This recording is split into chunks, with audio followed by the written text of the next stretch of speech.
My name is Ginna Holmes. I have the honor of serving as the Executive Director of the Michigan Community Service Commission, with an incredible team that helps communities to solve challenging issues.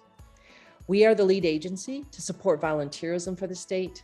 We also oversee AmeriCorps, Mentor Michigan, and we offer support in times of disaster. We have a 25-member governor-appointed commission who provides support and leadership to me and to the entire team to ensure that we live out our mission.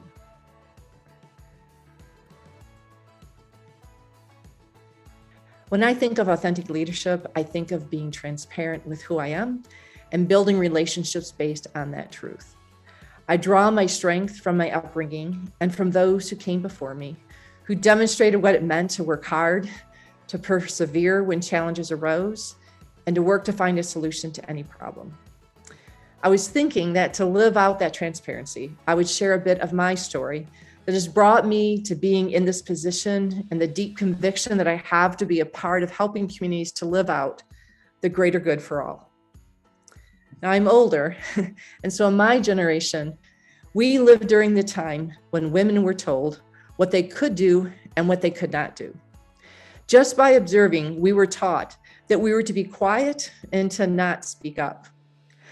I was lucky to have people in my life that helped change the trajectory for me and as a result for my children.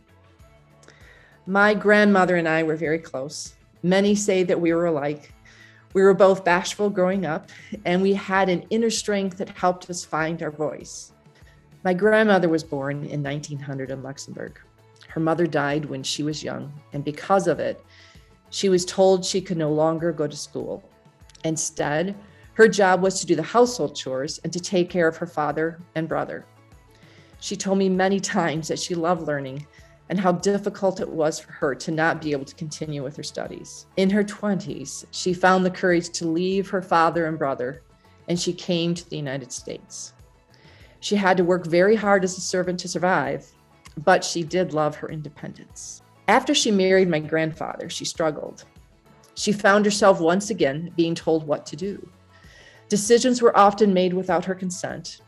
In fact, this wedding picture looked so nice, but she never displayed it publicly. She was a minimalist, and she told me she did not want a fancy wedding. She said she did not even know the people in the picture, except, of course, my grandfather. I wonder how many pictures that we see of women, that there's so much more to that story than what we think that we see. My grandfather decided in 1946 to move to northern Michigan to a farm that had no indoor plumbing and was in need of major repair. Once again, she found herself in a state of working hard to survive. She did grow to love the farm, but it was not without its challenges. My mother's story was also one of hardship. She was married to my father when she was only 19. She had a wonderful spirit. She loved to laugh, and she could make anyone feel loved. She had 4 children in 5 years. I am still amazed when I think that when she had me, the youngest of 4, she was only 25 years old. We struggled as a family to make ends meet. My dad had to work in a factory, and the farming became a family affair. My mother always wanted to do her part. I love the story of how she asked the neighbor to help her figure out how to drop the plow discs, and so that she could have the field plowed by the time my dad came home as a surprise. But my father was a product of his generation, and so he told my mother what she could and could not do. She was not allowed to work outside the home because it would mean he was not providing for his family. Finally, my dad allowed her to go to work in a local factory when she was 37. I saw my mother come alive. Her spirit was renewed. She had a story every day to tell at the dinner table. I was very close to my dad. He believed in me. I felt throughout my life that he saw me. Instead of requiring me to do the inside work that girls were supposed to do, he allowed me to go outside with him and my brother and learn their work. I was my dad's sidekick. I watched as he did projects, and I quickly learned what tool he needed before he asked for it. I also watched as my brother was offered opportunities to do things that I was not. One day, I decided to do something about it. When I was 10, I found the courage to let the neighbor farmer know how old I was. I pointed out I was twice the age of my brother when he began to drive the hay truck. I'm ready, I said. He laughed and then talked to my dad. And the next day, he taught me to drive the truck. I lived in a world where I saw women told not to speak up, but for some reason, my father allowed me to use my voice. I've always felt guilty that my two older sisters were not supported in the same way as me to be outside and to learn things and explore who they wanted to be. But then on October 15th, 1972, our world changed. My mother had a heart attack, and she died and she was only 38 years old. She had no prior symptoms. I was 13 at the time, and one of my biggest regrets was that when they took her away in the ambulance, they asked my sisters and me if we wanted to say goodbye. We were all crying and could not respond.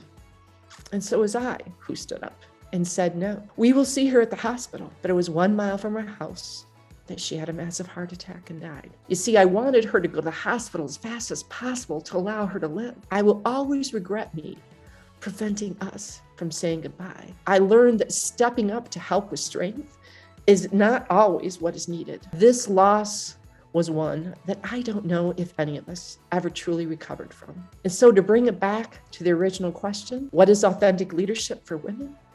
I feel we have a strong duty to continue to change the trajectory for all women, to have opportunities to live out their authentic self and to find their passion and their voice.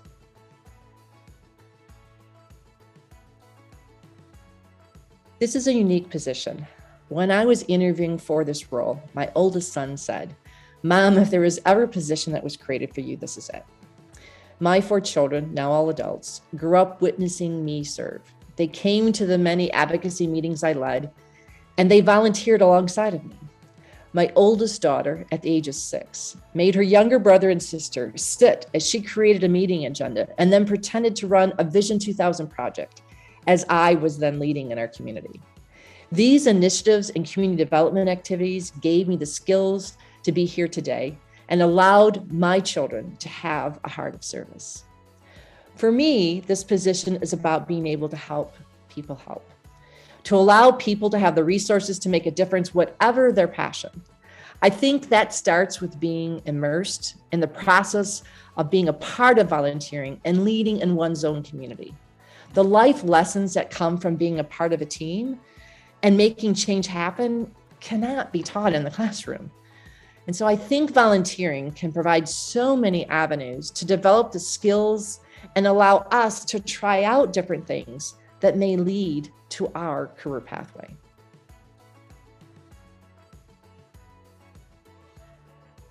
I don't know that there is a number one thing. For each woman, it would be different. For some, it may be childcare support. For others, it may be education and training. But I think that the women's needs may be amplified due to COVID, but women have continued to struggle with the same things that were there before. Women need people to ensure their voices are heard and not be minimalized.